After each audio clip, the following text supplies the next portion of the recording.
انتوا عارفين مين مسعود بزسكيان؟ الرئيس الإيراني الجديد اللي خطف الأضواء في الفترة الأخيرة. بزسكيان رجل دكتور في الأصل، كان جراح قلب شاطر جدا في إيران. اتولد سنة 1954 في أذربيجان الشرقية، وتعلم الطب وتخصص في عمليات القلب. بزسكيان كان كذا مرة وزير صحة في حكومة الرئيس الأسبق خاتمي، كان واقف مع الغلابة وعمره ما تخلى أبداً عن الشعب.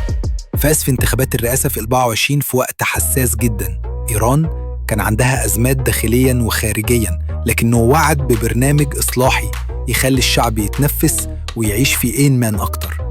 بزسكيان كلم العالم كله على الحوار والسلام، لكن في نفس الوقت كان واقف أسد في الدفاع على مصالح إيران. الرئيس الجديد أب ل4 أبناء، راجل شعبي، ابن بلده، ابن الناس الغلابة اللي بتنادي بأمل في التغيير.